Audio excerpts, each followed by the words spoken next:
खबरों के पीछे की असल खबर जानना चाहते हैं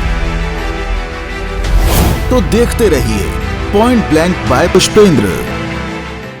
सर, आपको क्या लगता है कि अरविंद केजरीवाल जो चाह रहे हैं, क्या वो कर ले जाएँगे? मतलब अ, सिर्फ़ किसी भी मंच पे पहुँच कर के मोदी को गाली देना, बीजेपी को कोसना, सरकार की नीतियों को कोसना, जैसे आज उन्होंने काफ़ी सारी बातें की हैं, उनकी डिग्री को लेके बात की है, तमाम सारी बातें उन्होंने की हैं। क्या कहते हैं आप?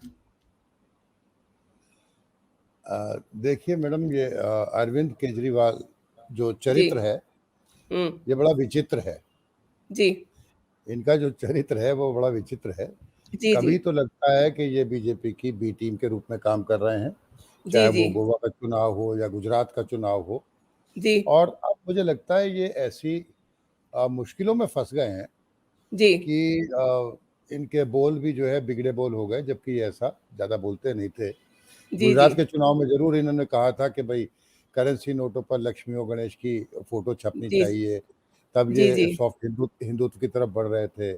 जी, जी। अब ये पूरे देश में घूम रहे हैं हुँ, एकता हुँ। के लिए कि साहब एकता के जो लिए।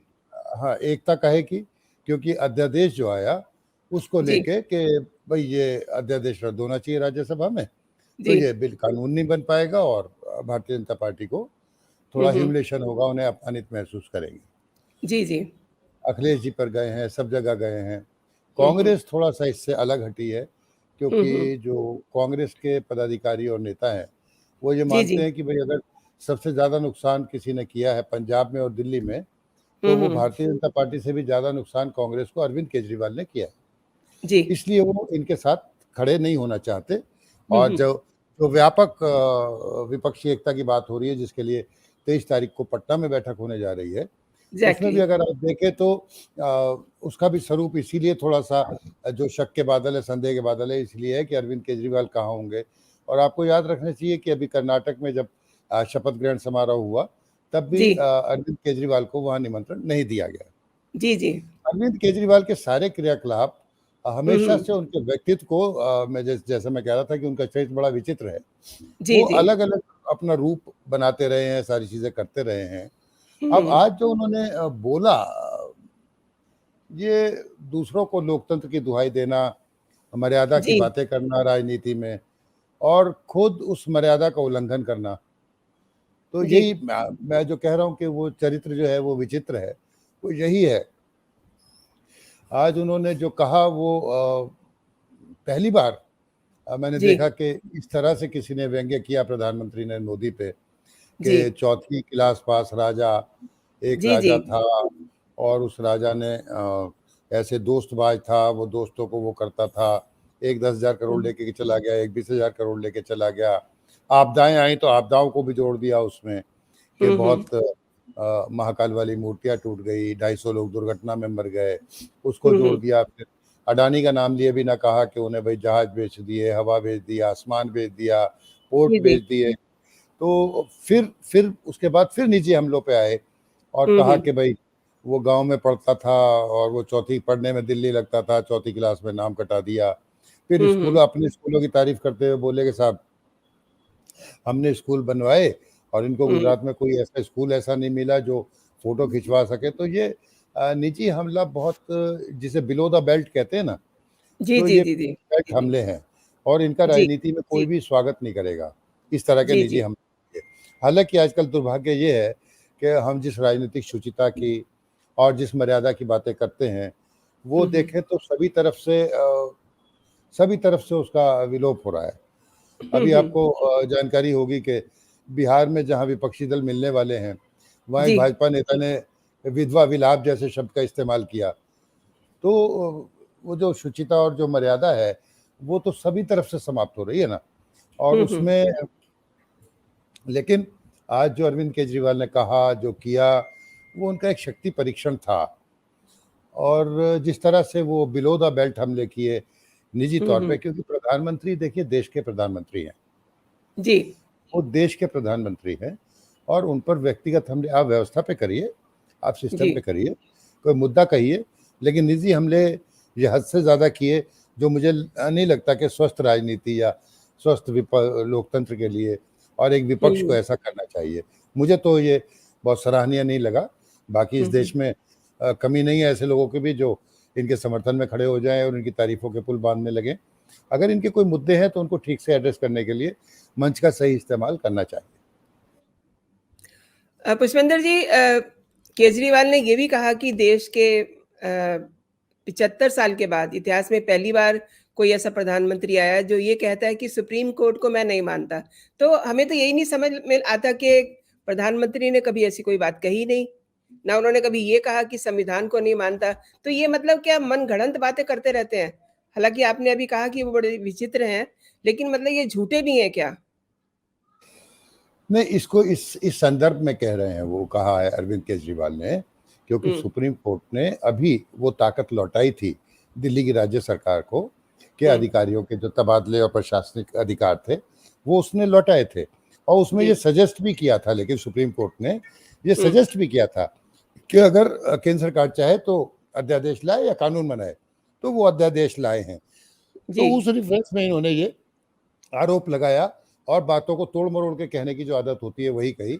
आप देखिए ना, शुरुआत कैसे करते हैं, वो बार बार एक ही बात कहते हैं कि मेरा अपमान नहीं, दिल्ली का अपमान है, दिल्ली के इतने लोगों का अपमान कर दिया और मेरे जो अच्छे काम है उनको ये रोकना चाहते हैं, स्कूल बनवाई, डिस्पेंसरी बनवाई, उनको ये रोकना चाहते हैं। इस तरह से बातों को प्रेजेंट करने के कलाकार हैं, है ना। इसी तरह से उन्होंने प्रेजेंट किया और उन्होंने क्योंकि विपक्षी बहुत खुलकर उनके साथ नहीं आ रहे हैं, तो इनडायरेक्टली उन्होंने विपक्षियों को थोड़ा सा डराने की भी कोशिश करी। उन्होंने ये कहा कि जिस तरह का ये अध्यादेश आज यहाँ आया है, ये कल राजस्थान में भी आ सकता है, कल महाराष्ट्र में भी आ सकता है, वहाँ भी आ सकता है और हम अकेले नहीं रहेंगे, ये सब की बात है। दूसरी तरफ उसी भाषण में वो कह रहे हैं कि दिल्ली वालों डरो नहीं, आपके साथ 140 करोड़ लोग हैं। आप देख रही ना, एक तरफ वो डराने की बात करते हैं, 140 करोड़ को वो जोड़ रहे हैं। ये बात अपने आप में बड़ी हास्यास्पद है। और दूसरी तरफ कहते हैं कि भाई उनको डराते भी हैं। 140 करोड़ वो इस आशा से कह रहे हैं कि भाई मैं कर्नाटक गया, मैं तमिलनाडु स्टालिन से मिला, मैं महाराष्ट्र में मिला, पश्चिम बंगाल में ममता जी से मिला, नीतीश जी ने समर्थन दे दिया है। तो उनके हिसाब से वो 2+2 करके 140 करोड़ लोग हो गए जो उनके दिल्ली के साथ खड़े हैं।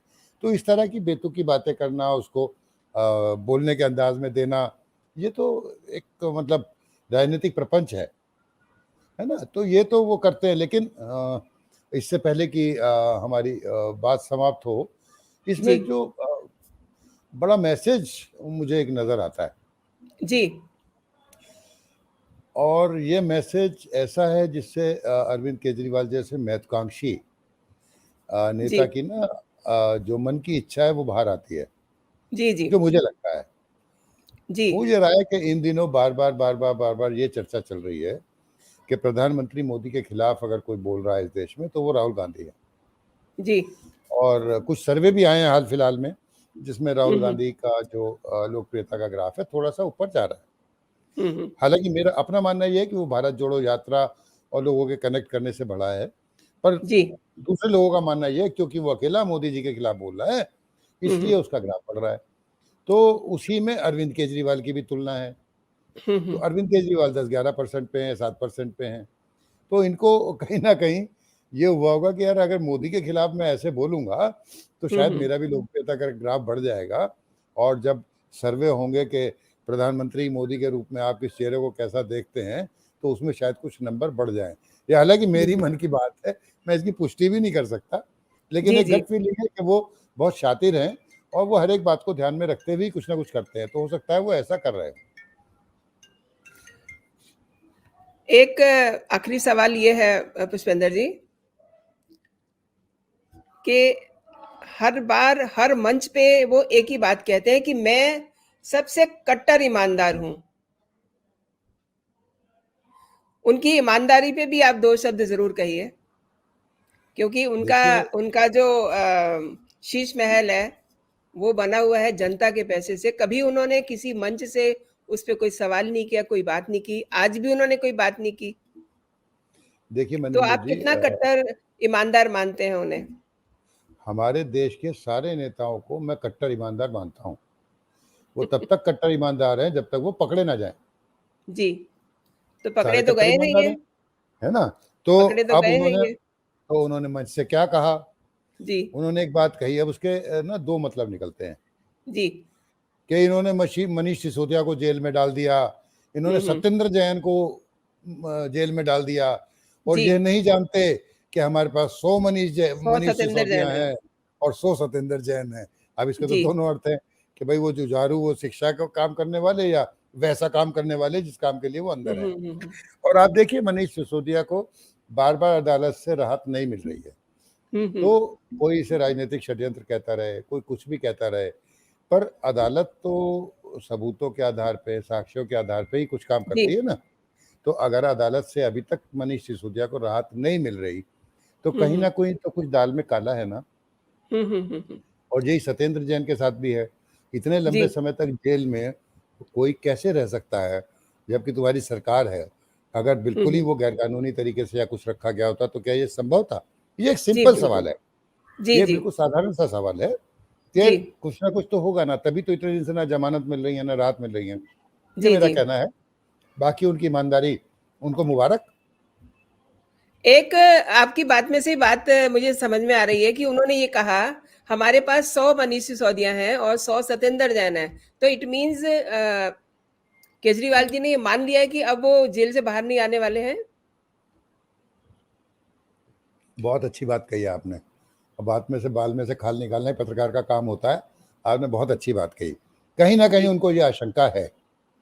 ये वो और भी अगर उनके बयानों पे हम नज़र डालेंगे, तो हुँ, कहीं न हुँ। कहीं ये आशंका उन्हें है कि ये लंबे समय के लिए गए हैं हुँ, और हुँ। आसानी से बाहर आने वाले नहीं हैं। तभी मैं आपसे कह रहा था कि अगर राजनीतिक षड्यंत्र होता या सिर्फ़ वो बात होती, तो अदालतें थोड़ी आँखें मूंद के बैठी हैं। जी। अदालतें तो साक्ष्यों पे और उस पे ही चलती हैं ना, सबूतों पे, आरोपों पे। तो कहीं न कहीं कोई बात है जो इनको डरा रही है और ये जो इनके मन का डर था, वही आज ज़्यादा निकल कर आया है और तभी ये बिलो द बेल्ट निजी तौर पे हमले इन्होंने आज ज़्यादा किए हैं। ये मुझे लगता है। थैंक यू सर, शो में भाग लेने के लिए।